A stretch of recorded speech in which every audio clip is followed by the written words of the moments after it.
สบายดีพี่น้องสบายดีเบิร์ดทุกคนเมื่อนี้สาวกุ๊กไก่ก็ได้มาส่งแม่คำไปสวรรณเขตไปหาแม่เราอะไรเนาะเพื่อว่าไปเฮ็ดบุญแต่ตอนนี้สาวกุ๊กไก่ก็คืออยู่คิวรถแล้วเดี๋ยวจะให้เบิ่งภาพบรรยากาศคิวรถสายใต้อันนี้จะเป็นภาพบรรยากาศอยู่คิวรถเนาะตัวนี้จะเป็นทางหน้าของคิวรถสายใต้นี้ภาพบรรยากาศก็จะประมาณนี้เพราะว่าตอนเช้าเลยสาวไกลมาประมาณ7 โมงหา8 โมงนี่แหละแต่ว่าแม่คำตัวนี้เราขึ้นเรากำลังสิไปซื้อปีเดี๋ยวเราไปเบิ่งกันเลยตัวนี้จะเป็นทางหน้าของคิวรถสายใต้ซึ่งหลายคนก็จะไปจะมาบางคนก็ไปบางคนก็มาเนาะแต่ว่าเฮาอยู่เฮือนเฮาจะบ่ฮู้ว่าหลายคนไปหลายคนมานะแต่คนก็จะหลายประมาณนี้อย่าเอาไปเบิ่งข้างในกันเลย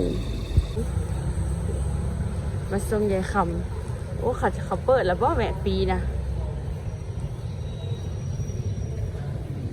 อันนี้สถานีรถเมล์คิวรถสายใต้ไม่ใช่ไปใส่ ลงไปสวรรค์วะนี่ไปซื้อปีนี่นะเข้าซื้อนี่ก็จะมีรายการแต่ละรายการเขาจะเป็นสายกันตามนี้เลยโมงนั้นโมงนี้จะไปโมงใดเอาโมงใด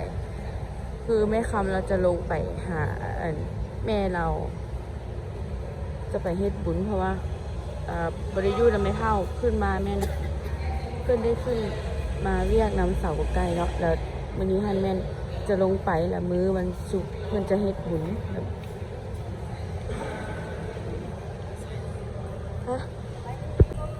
ตอนเช้าก็สิบ่มีคนหลายปานใดแต่ก็หลายอยู่นะราคาปีรถแต่เวียงจันทน์ลงสวรรณเขตก็คือ170,000 กีบตอนนี้แม่คำกำลังซื้อปีได้แล้วบอก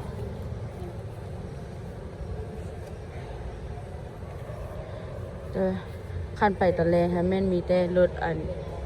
เตียงนอนก็เลยว่ามาตอนเช้าจ้ะเพื่อยันหอดตอนเช้าคันไปตอนแรกย้ำหอดดึกนึงเลยเนาะจากโมงก็หอดไปตอนนั้นหอดจากโมง3-4 โมงเช้าเบิ้งปีรถนะ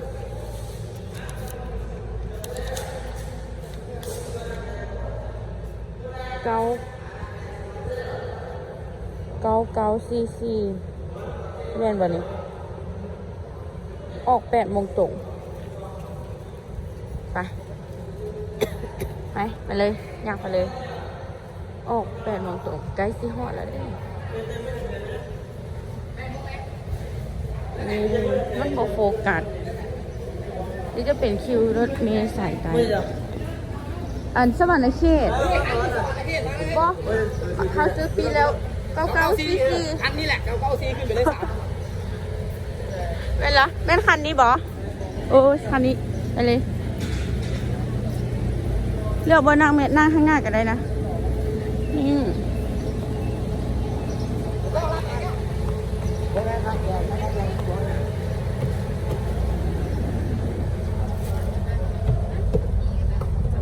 นี่ก็คือรถเมล์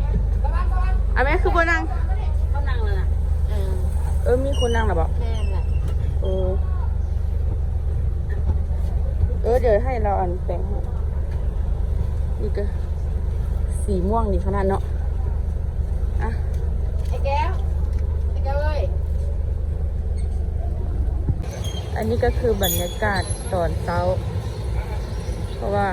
รถหลายๆคันก็สิออกไปแล้วเดี๋ยวให้เบิ่งว่ามีรถหลายหรือว่าคนหลายกันเลยเฮาอยู่เฮือนคิดว่าสิบ่มีไผไปใส่แต่ว่าบัดมาคิวรถนะบ่แม่นเลยคนขึ้นหลายแฮงเข้ามาตอนแรกแห้งหลายมันก็จะมีรถแบบไปสวรรค์ปากเซอัตตปือ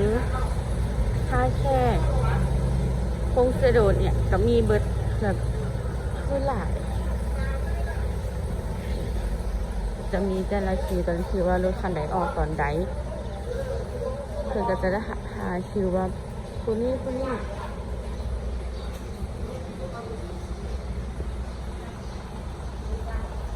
ปากเซนครหลวงสวรรค์เขตปากเซมีเบิดคือหลายแบบจะน้อยรถก็ออกนี่นะรถแม่คำนี่ออกตอน8 โมงตก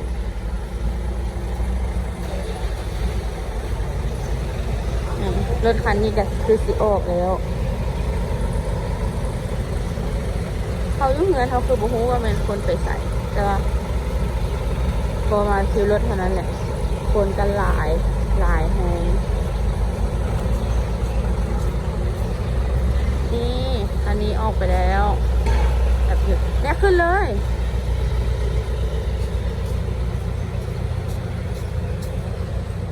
เดี๋ยวเขาไปนั่งนะฮะ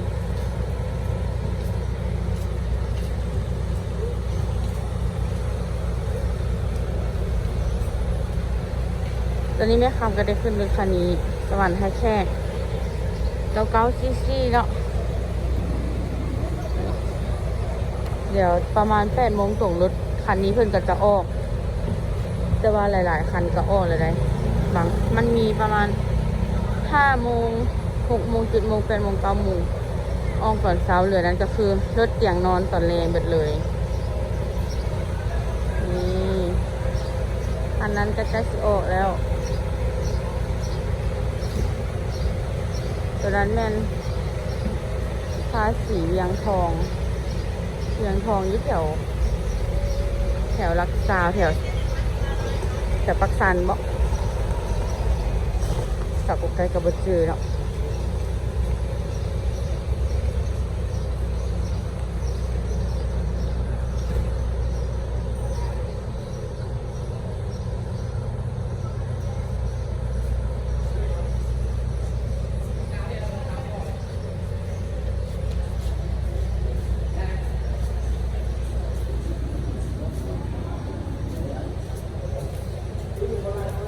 คนไปคนมากับบริเวณน้อยๆบางคนก็กลับบ้านบางคนกับออกเดินทางเอากับบะฮูเนาะเฮาอยู่เฮือนแต่ปกติเฮาอยู่ห้องเขาจะตื่นมากับไปเวียดแรงมากับมาห้องจะบ่ค่อยเห็นผู้คนปานใดนะบ้านพอจะเฮามาคิวรถเท่านั้นแหละก็คือหลายคนหลายแฮงผู้ไปผู้มาหลายคนไปหลายคนมาเดี๋ยวสาวกุ๊กไก่จะขออำลาพระเจ้าไปเพียงเท่านี้ก่อนเดี๋ยวเจอกันคลิปหน้าขอขอบใจหลายๆคนที่ติดตามแล้วก็กดไลค์กดแชร์เดี๋ยวเจอกันคลิปหน้าบ๊ายบาย